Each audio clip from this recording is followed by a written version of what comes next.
Hey guys, I had another blank blade for a Mora knife, and it's been a while since I made a custom knife, so I just wanted to make another sheet, another handle. So this is going to be a full tang, a partial tang. I also got a new glue that I'm going to try out because the epoxy seems a bit too thick. Here.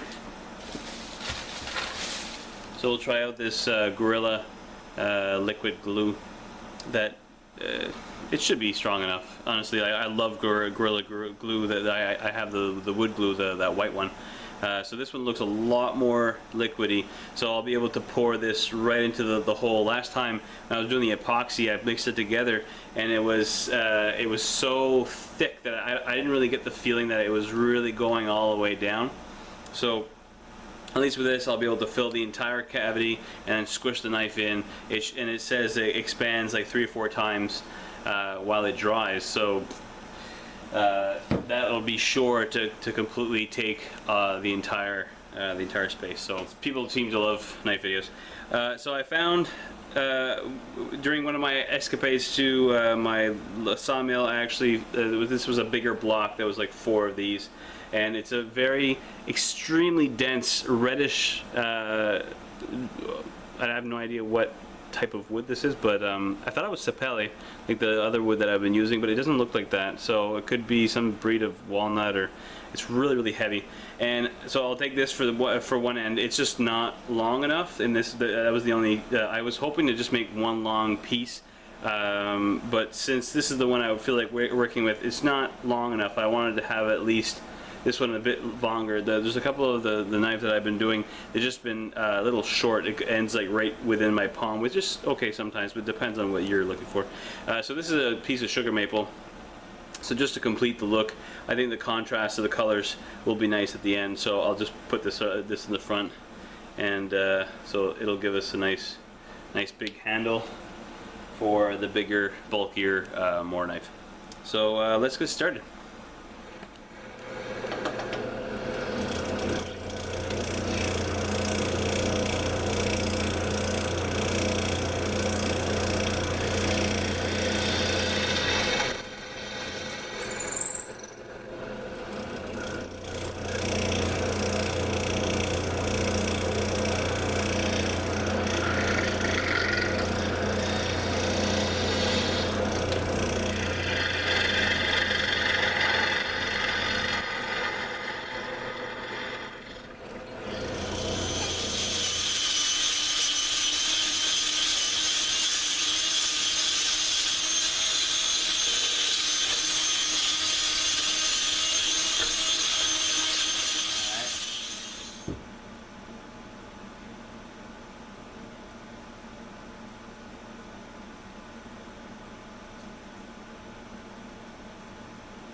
Straight.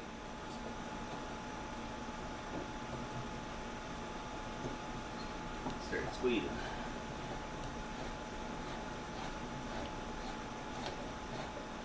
Okay. So this is what they meant by expanding. So at least I know that it took the place, like it took the room inside the knife. That's good. And it's actually the same day as I made this, and I can still kind of push this stuff around, so I know that it'll probably cure more, but since it's still a little malleable, I'll be able to cut this away a bit easier from the blade, because it's kind of messy. So maybe not the best stuff, but this Gorilla glue, I still would recommend epoxy. I'm just trying to find, if you guys know of a place to get better epoxy. What was I using before? Okay, so this stuff here, I'm assuming from the name that it's something from Quebec, because Lepage, it sounds pretty French to me. But it's a 2-part epoxy, and this is a speed set, which I don't care for. I'd rather get the, I don't mind waiting the full day for that set. If you guys know, it's just that when I watch a couple of videos of people making these handles, I see them making the 2-part epoxy together and then pouring it into the hole, and it just goes right in. So it's very, very liquid compared to the epoxy that I put in. It's super thick, so it's really hard to get into this. It's just a small hole, especially for a blade this small. So if you guys know a trick, is there some way of diluting it? Is that what it is? I don't know. Anyway, so post it in the comment if you guys know something I don't. So let's start cutting away. I'll take a chisel, sure that'll work, and I'll just cut away the excess, and then we'll start shaping, which is always a fun part.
Like I said at the beginning of the video, I don't know what kind of wood this is, but honestly, the hardness compares to the ash burl that we had worked for the Koksa.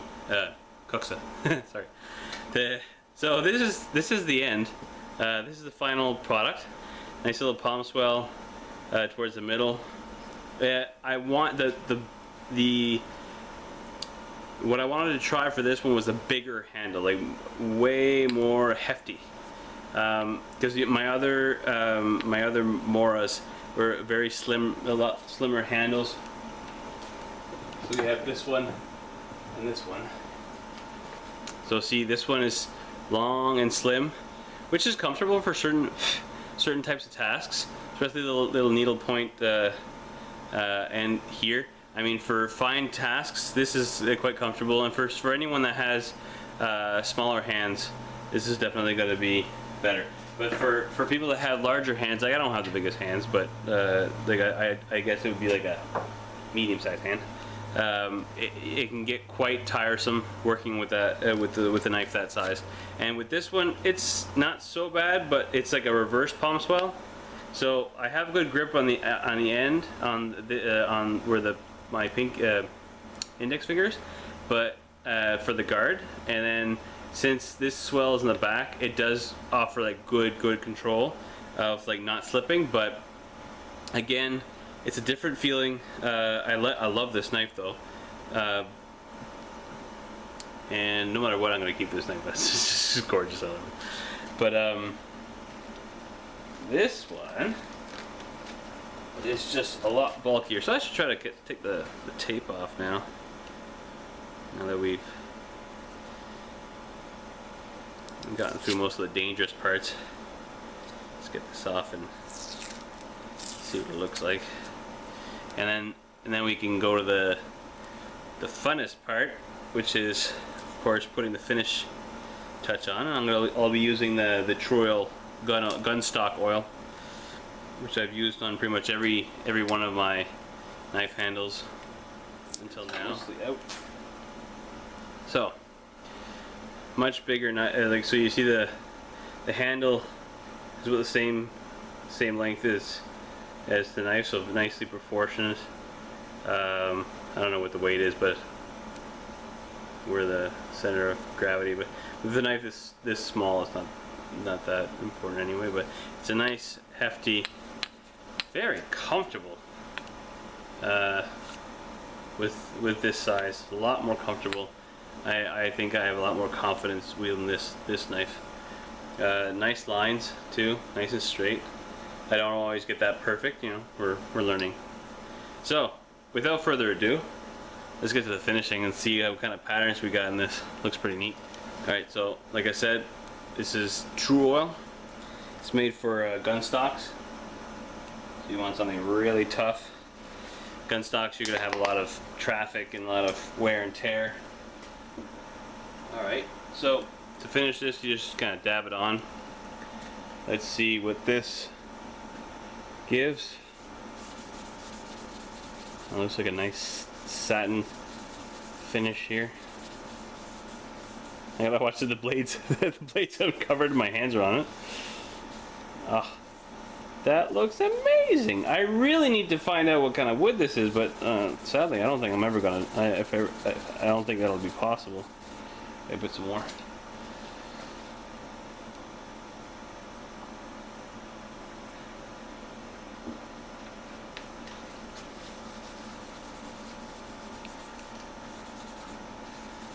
It's like this super tight grain orange type. It's amazing.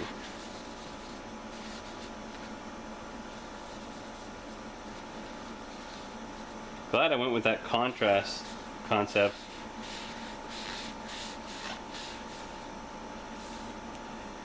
The two-tone really makes it nice.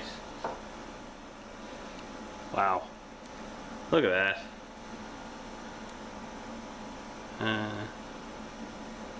Yeah, there's a lot of glare. Maybe it's better this way. There's lights everywhere, so. But it is gorgeous. There's not a lot of veins, so there's not, like, I'm used to a lot more grain pattern, but this is really unique as wood goes. It's really neat. Like, I'm not even talking about much about the actual pattern of the handle, but I love how, look how tight that line is. There's absolutely no space. Oh, a little chip. Is there a chip there?